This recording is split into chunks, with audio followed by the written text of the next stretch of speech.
Everyone, you are welcome.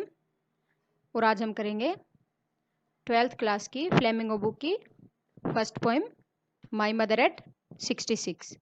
इसकी poet है कमला दास। इस पोएम में उन्होंने कॉम्प्लेक्सिटी ऑफ ह्यूमन रिलेशनशिप के बारे में बताया है और फियर ऑफ सेपरेशन, जो उन्हें अपनी माँ के अलग होने से डर लग रहा है, उसके बारे में उन्होंने बताया है। और इस पोएम में मैं आपको step by step explanation, word meanings और पोएटिक डिवाइस के बारे में बताऊंगी।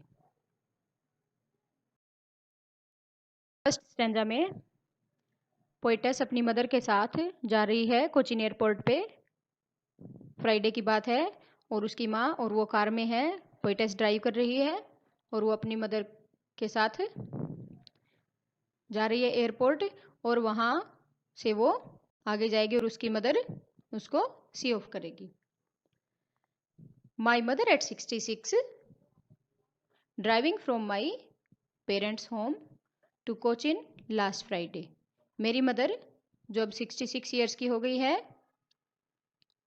और मैं ड्राइव करते हुए मेरे पेरेंट के घर से, पेरेंट यहाँ सिंगल पेरेंट है, अगर पेरेंट्स होता तो होता कि उसके दोनों मम्मी पापा जिंदा हैं। अब एक पेरेंट है तो इट मीन्स ये सिंगल पेरेंट है,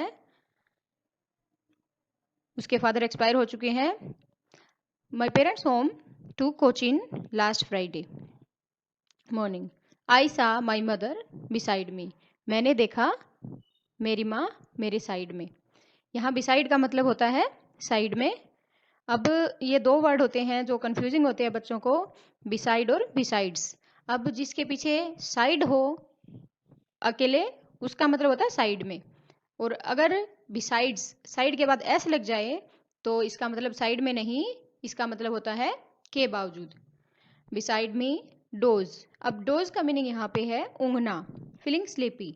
अब यहाँ उसकी मदर गाड़ी में बैठे बैठे ऊँघ रही है, उनको नींद आ रही है और उनका मुंह खुला हुआ है, ओपन माउथ। माउथ यहाँ है मुंह, उनका मुंह खुला है। हर फेस एशन लाइक, और उनका चेहरा ऐश की तरह है। ऐश यहाँ पे है पेल और ग्रे कलर, ऐश के जैसा। हम इसको ऐश भी मान सकते हैं, ऐश होती है राख, राख के जैसे उसके चेहरे का कलर हो चुका है। और यहाँ पोएटेस ने अपनी मदर को एक कोप्स के साथ कंपेयर किया है। कोप्स होती है डेड बॉडी। अब देखो इतनी ट्रेजिक बात है कि उसने पोएटेस ने अपनी मदर को एक कोप्स के साथ कंपेयर किया है। अब हम अपने किसी भी अपना जो प्रिय होता है उसकी डेड बॉडी के बारे में सोच के हमारे रोंगटे खड़े हो जाते हैं, पर पोएटेस जो है वो उनको इतने अंदर से इतना दुख हो रहा है अपने पोएटेस अपनी मदर से बिछड़ने का कि वो अपनी मदर को कोप्स के साथ कंपेयर कर रही हैं। And realised with pain that she was as old as she looked. और मुझे दर्द के साथ महसूस हुआ कि पेन यहाँ है दर्द, कि वह इतनी ही बूढ़ी हो चुकी है जितनी कि वो दिख रही है। But soon put that thought away, परंतु जल्दी ही मैंने उस विचार को दूर कर दिया। जल्दी विचार को मैंने भगा दिया, पुट अवे कर दिया। थॉट मीन्स विचार। And looked out at young trees sprinting. अब यहाँ पोएटेस ने एक इमेजरी यूज की है, inside the car and outside the window of the car. अब यहाँ अंदर तो अंदर है गाड़ी के अंदर ओल्ड एज, और गाड़ी के बाहर मैरी चिल्ड्रन। और गाड़ी के बाहर यंग एज है, मैरी चिल्ड्रन है, वो भाग रहे हैं, खुश है, और अंदर का माहौल बिल्कुल उदासी से भरा हुआ है। अब वो बाहर देखती है, क्या देखती है कि यंग ट्रीज स्प्रिंटिंग। अब छोटे छोटे पेड़ स्प्रिंटिंग कर रहे हैं, छोटे और बड़े पेड़। अब स्प्रिंटिंग का मतलब यहाँ है तेजी से पीछे की तरफ दौड़ना। अब ऐसे लग रहा है कि पेड़ पीछे की तरफ भाग रहे हैं और गाड़ी आगे जा रही है। अब जब हम गाड़ी में जा रहे होते हैं या कहीं भी ड्राइव कर रहे होते हैं तो हमें ये लगता है कि पेड़ भाग रहे हैं पर हमारी गाड़ी खड़ी है, पर होता इसके अपोजिट है कि पेड़ खड़े होते हैं और हमारी गाड़ी चलती है। अब यहाँ ट्रीज को कंपेयर किया गया है एक जिंदा दिल लाइफ से, लाइवली से, और उसकी मदर जो है वो अब बूढ़ी हो चुकी है, और ये पेड़ सिंबल है टाइम का। अब टाइम कितना जल्दी स्पेंड हो गया है, उसकी मदर यंग एज से बूढ़ी हो चुकी है और अब वो 66 ईयर की हो चुकी है और उसको पोइटस को छोड़कर कभी भी जा सकती है। अब यहाँ है सेकंड है कि मैरी चिल्ड्रन। अब मैरी चिल्ड्रन है खुशी भरे बच्चे, मैरी मतलब होता है हैप्पी। अब बच्चे खुश हैं, स्पिलिंग आउट खुशी से बाहर आना, ऑफ देयर होम्स अपने घरों से बाहर आ रहे हैं खुशी से बच्चे और वो बहुत खुश हैं।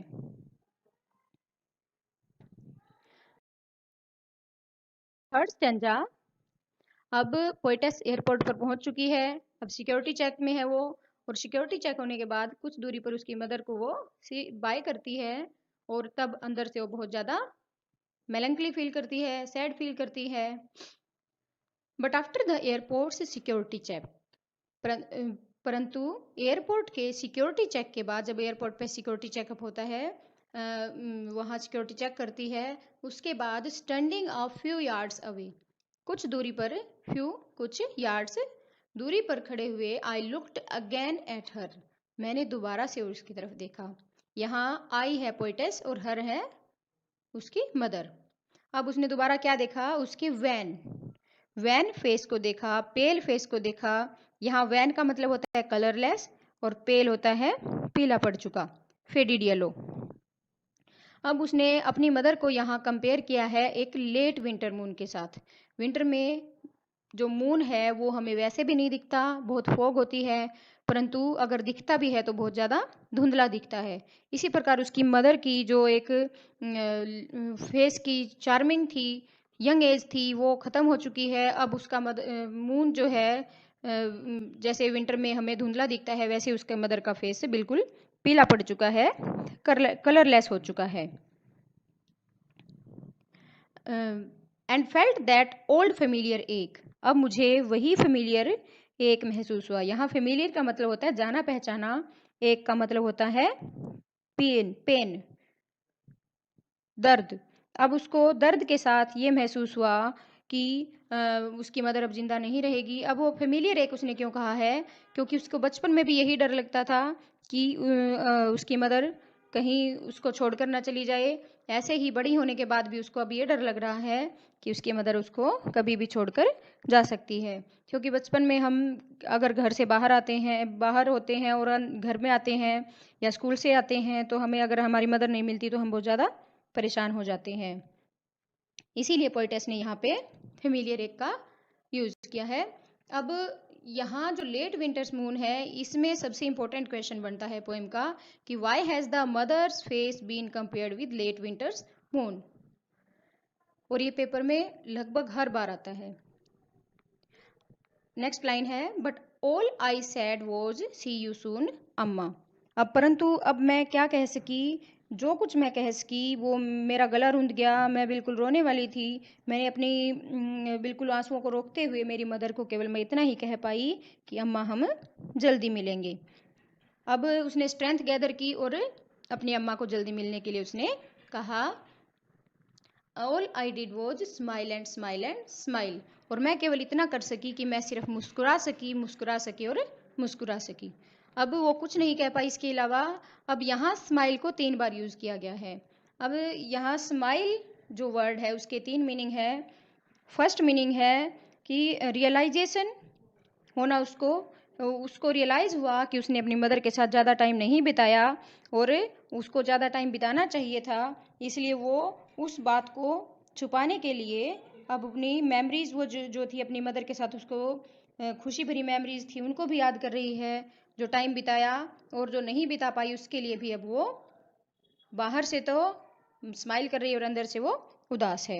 ये जो तीनों स्माइल हैं उसकी बिल्कुल खोखली स्माइल है, बिल्कुल उदासी से भरी हुई है। और सेकंड जो स्माइल है उसमें ये कह रही हैं कि ट्राइंग टू ब्रेव फ्रंट, अब अपनी फियर को हाइड कर रही है वो इसमें सेकंड स्माइल में, कि उसको क्या डर है कि उसकी मदर को अपनी मदर को खो देगी बहुत जल्दी।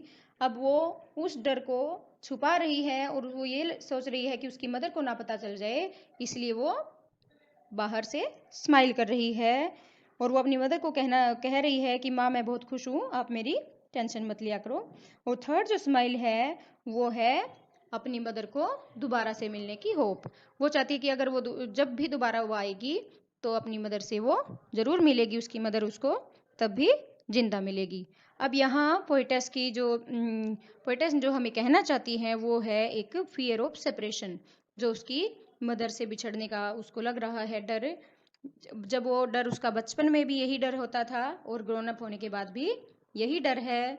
और ये complexities of human relationship poetess ने इसमें दिखाई है, कमला दास ने। और कमला दास मालाबार में बोर्न है, केरला में, और उन्होंने अपनी माँ को इसके थोड़े समय के बाद खो दिया था। अब यहाँ वर्ड मीनिंग्स हैं। अब आप इसका इन वर्ड मीनिंग का स्क्रीनशॉट भी ले सकते हैं, और इन वर्ड मीनिंग को मैंने बीच बीच में सबको डिस्क्राइब भी कर दिया है। यहाँ कुछ पोएटिक डिवाइस भी यूज हुए हैं। अब पोएटिक डिवाइस है यहाँ सिमली। सिमली क्या होता है, अगर हम किसी को कंपेयर करते हैं किसी के साथ और उसमें वर्ड्स यूज करते हैं जैसे कि लाइक और एज। अब यहाँ एक लाइन में है ashen like that of a corpse, यहाँ लाइक का यूज हुआ है। अब as a late winter's moon, यहाँ मून के साथ कंपेयर किया गया है और एज का यूज हुआ है, लाइक और एज का यूज ये सिमली है। अब पर्सोनिफिकेशन होता है मानवीकरण, अगर हम किसी को इंसान के जैसा मानते हैं तो उसमें पर्सोनिफिकेशन यूज होता है। यहाँ हमने यंग ट्रीज का यूज देखा है। अगला है रिपीटेशन। रिपीटेशन होता है वर्ड्स को बार बार रिपीट होना। अब थॉट अवे यूज हुआ है, और इसके बाद हुआ है स्माइल स्माइल स्माइल। और अगर आपके कोई भी क्वेश्चन है या कोई कमेंट आप करना चाहते हैं तो आप कमेंट सेक्शन में कमेंट डाल सकते हैं। Thank you very much for watching. Hello everyone, you are welcome. और आज हम पढ़ेंगे 12th क्लास की फ्लेमिंगो बुक की पोएम कीपिंग क्वाइट। इसके पोइट हैं Pablo Neruda. Pablo Neruda ji एक पॉलिटिशियंस भी थे, और इन्हें एक नोबेल प्राइज भी मिला है लिटरेचर में 1971 में। और इनकी स्पेशलिटी ये थी कि ये ग्रीन इंक से लिखते थे, जो इनका एक सिंबल था डिजायर और होप का। और इस पोइम में भी पोइट ने इसी के बारे में बताया है। अब हम अपनी पोइम स्टार्ट करते हैं। Keeping quiet. कीपिंग क्वाइट में पोइट ने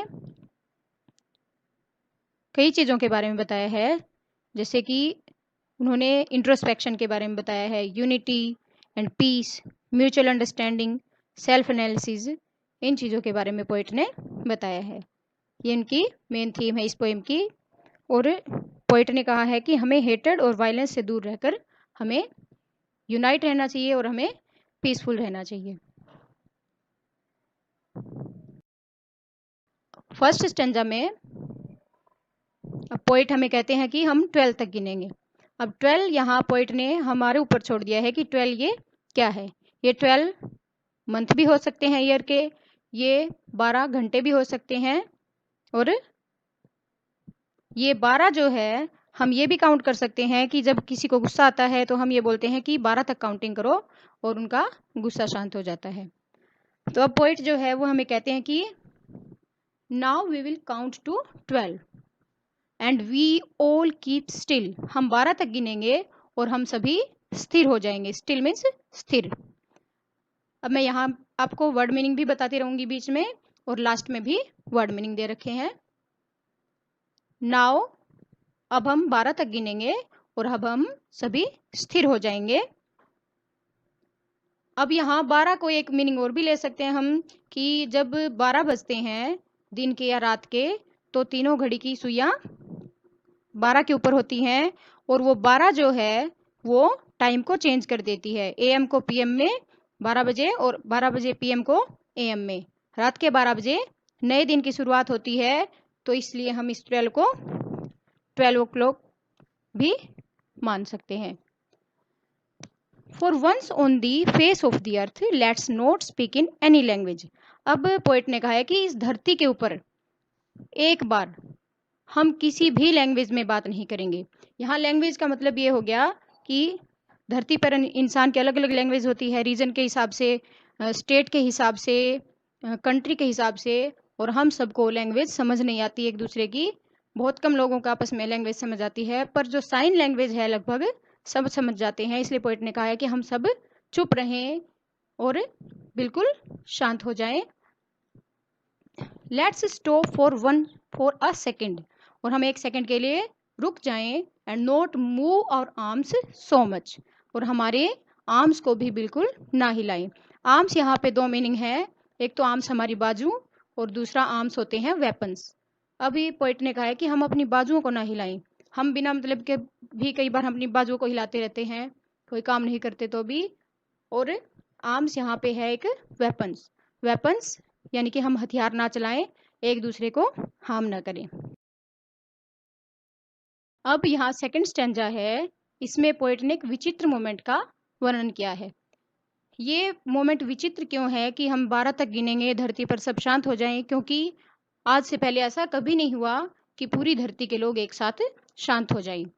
पर अब जो है कोरोना की वजह से लॉकडाउन में जब मोदी जी ने कहा था कि एक ऐसा टाइम बताया था कि इस टाइम हमें ताली और थाली बजानी है, और एक दिन बताया था दिए जलाने हैं, तो उस टाइम इंडिया के जो है पूरे इंडिया के हमारे लोगों को लगा था कि हम एक टुगेदरनेस में बंध गए हैं। जैसे एक टाइम था, उसी टाइम सारे के सारे इंडिया में ताली और थाली बजी थी और दिए जलाए गए थे। It would be an exotic moment without rush without engines. अब पोइट ने कहा है कि यह एक एक्सोटिक मोमेंट होगा, विचित्र सा अक्षण होगा। एक्सोटिक यहाँ पे है विचित्र, मोमेंट अक्षण, यहाँ एक विचित्र सा अक्षण हो जाएगा जब कोई भी रश नहीं होगा सड़कों पे या गलियों में, कोई भी रश नहीं होगा। क्योंकि अगर हम बिल्कुल भी मूव ना हो, बिल्कुल हिले डुले नहीं, तो रश तो होना ही नहीं है। रश होता है भीड़। विदाउट इंजन्स, कोई भी इंजन नहीं चलेगा, सारी मशीनें बंद हो जाएं अगर। We would all be together, और हम बिल्कुल इकट्ठे हो जाएंगे। कैसे? इन अ सडन स्ट्रेंजनेस, और एक स्ट्रेंजनेस में, स्ट्रेंजनेस विलक्षणता या विचित्रता, हम एक ऐसी विचित्र सी मोमेंट में अपने आप को सभी संगठित पाएंगे, एक दूसरे से जुड़े हुए। अब थर्ड स्टेंजा में पोइट ने एक सिंबॉलिक मीनिंग दिया है, कमजोर लोगों का और मजबूत लोगों का। फिशरमैन यहाँ सिंबल है मजबूत लोगों का, और वेल्स है कमजोर लोगों का। जैसे पोइट हमें डायरेक्ट कोई बात नहीं बताते, इसलिए सिंबॉलिक रूप में यूज किया गया है। Fisherman in the cold sea would not harm whales. यहाँ फिशरमैन होता है मछुआरा, वो ठंडे सागर में, सी सागर, would not harm whales, harm करना, हर्ट करना, नुकसान पहुंचाना, वेल मछलियों को नुकसान नहीं पहुंचाएंगे। यानी कि अगर जैसे कि फिशरमैन नुकसान पहुंचाते हैं वेल मछली को, इस प्रकार अगर हम इंट्रोस्पेक्शन करेंगे तो जो मजबूत लोग हैं वो भी शांत रहेंगे, और कमजोर भी, और मजबूत लोग कमजोर लोगों को दबाना बंद कर देंगे। And the man gathering salt, gather होता है इकट्ठा करना, साल्ट नमक, हर्ट हार्म नुकसान, और जो आदमी नमक इकट्ठा कर रहा है would look at his heart hands, वो अपने घायल हाथों को देख सकता है। जैसे सी साइड पर नमक बनाते हैं लोग, और उनके नमक बनाते बनाते उनके हाथ नमक से बिल्कुल घायल हो जाते हैं, और वो अगर इंट्रोस्पेक्शन करेंगे, कुछ भी नहीं करेंगे, तो वो भी अपने घायल हाथों को देख सकते हैं और उनके बारे में सोच सकते हैं, और अपने शांति से वो इंट्रोस्पेक्शन कर सकते हैं और सेल्फ एनालिसिस कर सकते हैं।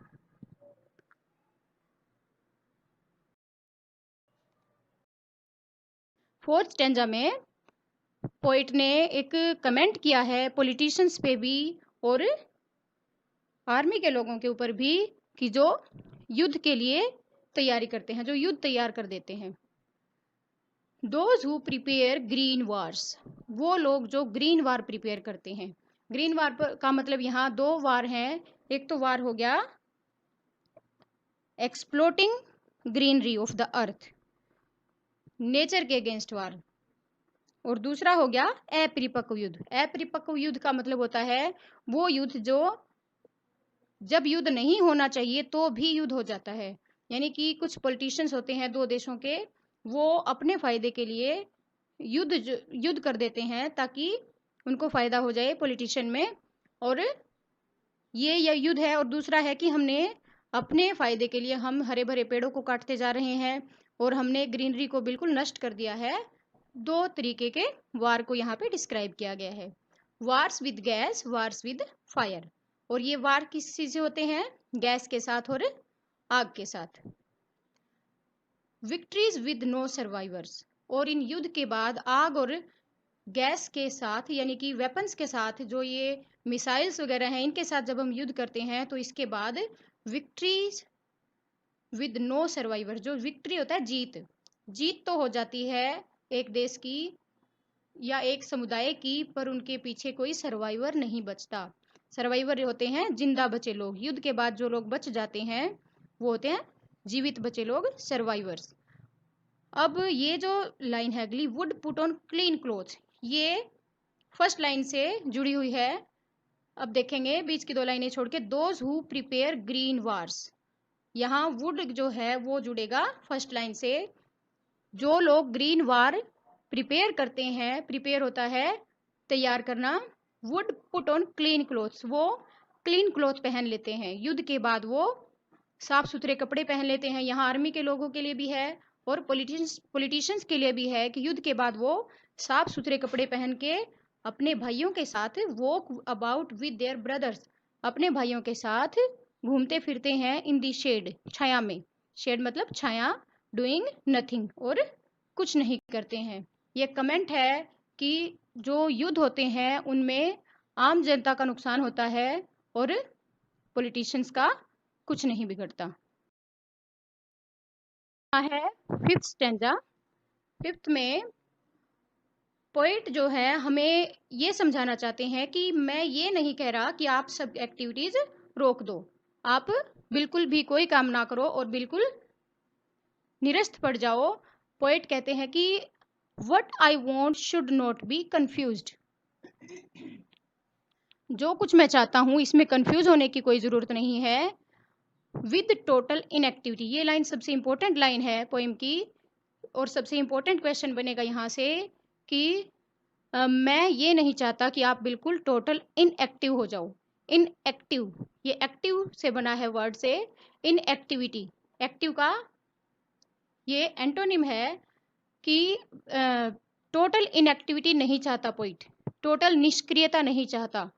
Life is what it is about, यहाँ ये लाइन जो है ये है कि जीवन जीने के लिए होता है, life is what it is about. I want no truck with death, मैं जीवन के साथ कोई ट्रक विद होता है जुड़ाव, कनेक्शन, मैं डेथ के साथ कोई कनेक्शन नहीं चाहता। पोइट चाहते हैं कि मैं ये नहीं चाहता कि आप लोग कुछ काम ना करो और बिल्कुल डेड हो जाओ। पोइट चाहते हैं कि डेड ना हो बल्कि हम इंट्रोस्पेक्शन करें, इनएक्टिव ना हो बल्कि पीसफुल रहें, यूनाइट रहें और सेल्फ एनालिसिस करें। सिक्स्थ स्टैंजा में पोइट हमें बताते हैं ये स्टैंजा जो है एक मीनिंगफुल स्टैंजा है।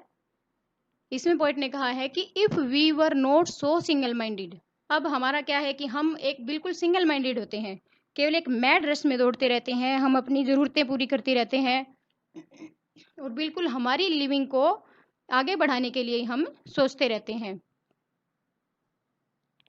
If we were not so single-minded about keeping our lives moving and for once could do nothing, अगर हम बिल्कुल सिंगल माइंडेड हो जाएं और अपनी जिंदगी को ही मूव करते रहें, कीपिंग आवर लिव्स मूविंग, आगे बढ़ाते रहें और कुछ भी अगर हम ना करें तो शायद, परहैप्स मतलब शायद, ह्यूज, अब ये वर्ड जो है ध्यान देने की जरूरत है, इसको बहुत सारे स्टूडेंट्स हग पढ़ते हैं, HUGE, यह है ह्यूज। ह्यूज मीन्स विशाल, वास्ट। साइलेंस चुप्पी, तो शायद एक बहुत बड़ी चुप्पी हमें माइट इंटरप्ट, इंटरप्ट होता है दखलंदाजी करना, हमें दखलंदाजी करेगी, दिस सैडनेस, इस उदासी को दखलंदाजी करेगी, इस उदासी को तोड़ देगी एक बहुत बड़ी चुप्पी। और ये उदासी किस चीज़ की है हमारे अंदर?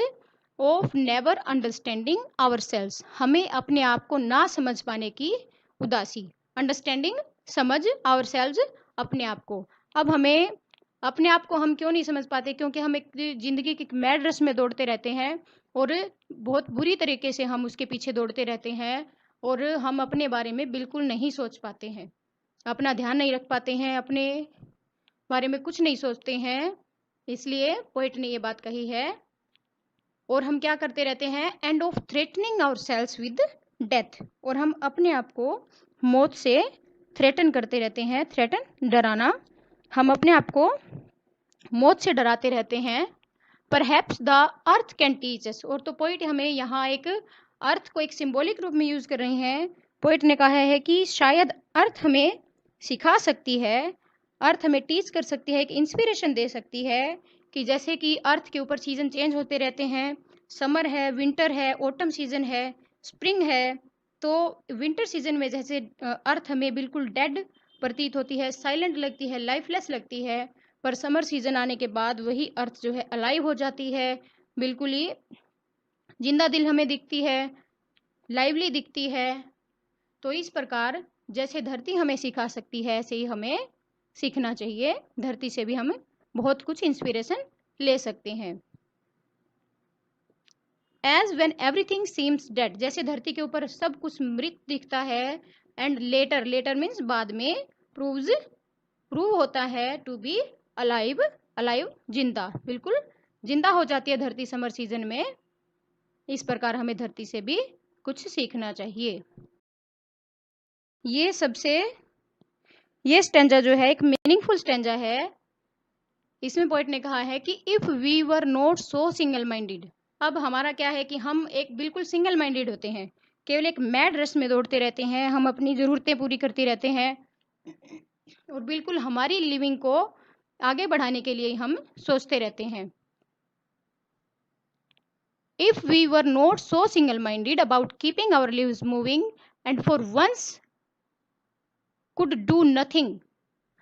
अगर हम बिल्कुल सिंगल माइंडेड हो जाएं और अपनी जिंदगी को ही मूव करते रहें, कीपिंग आवर लिव्स मूविंग, आगे बढ़ाते रहें, और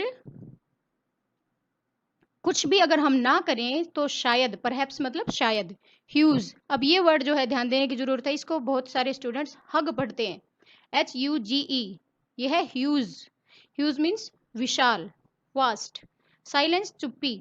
तो शायद एक बहुत बड़ी चुप्पी हमें माइट इंटरप्ट, इंटरप्ट होता है दखल अंदाजी करना, हमें दखल अंदाजी करेगी दिस सैडनेस, इस उदासी को दखल अंदाजी करेगी, इस उदासी को तोड़ देगी एक बहुत बड़ी चुप्पी।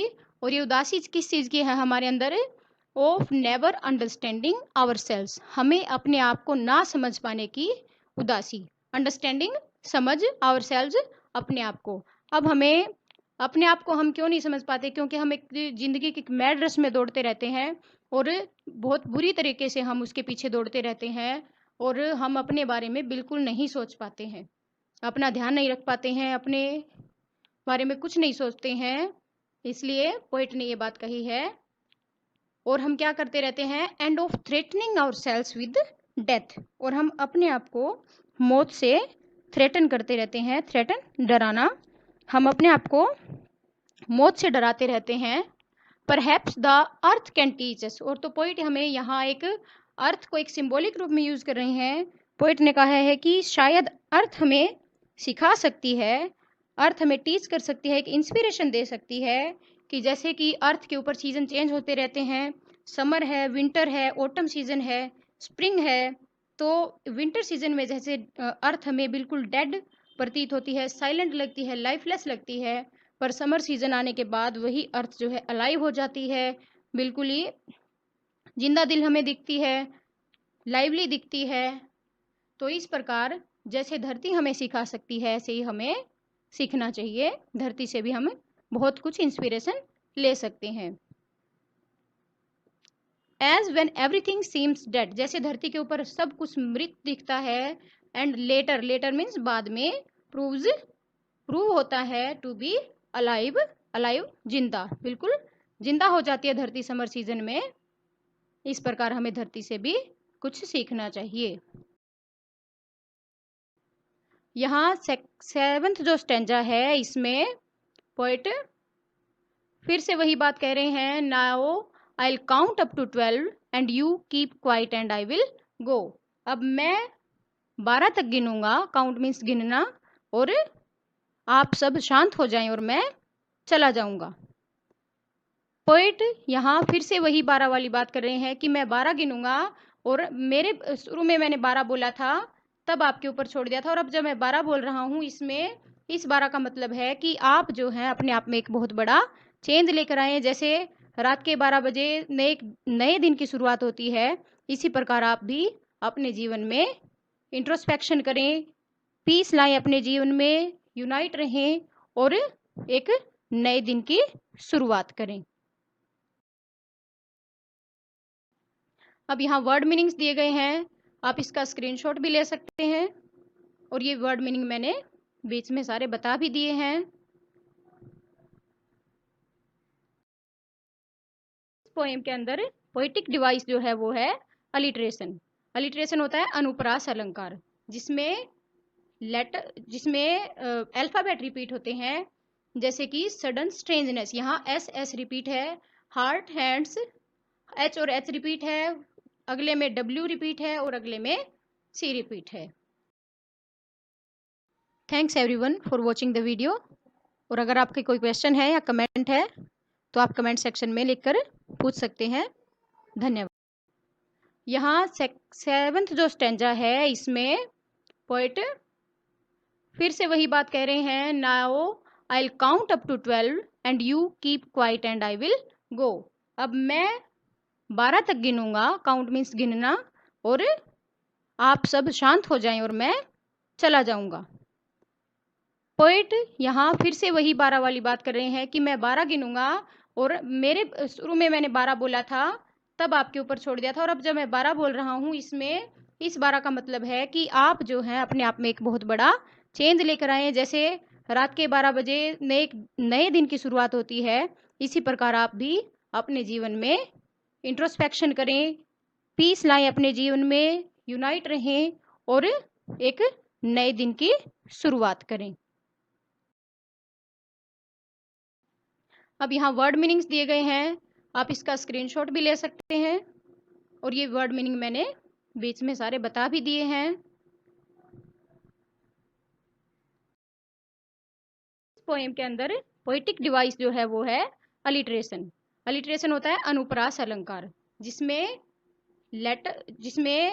अल्फाबेट रिपीट होते हैं, जैसे कि सडन स्ट्रेंजनेस, यहाँ एस एस रिपीट है, हार्ट हैंड्स एच और एच रिपीट है, अगले में डब्ल्यू रिपीट है और अगले में सी रिपीट है। Thanks everyone for watching the video. और अगर आपके कोई क्वेश्चन है या कमेंट है तो आप कमेंट सेक्शन में लिखकर पूछ सकते हैं। धन्यवाद।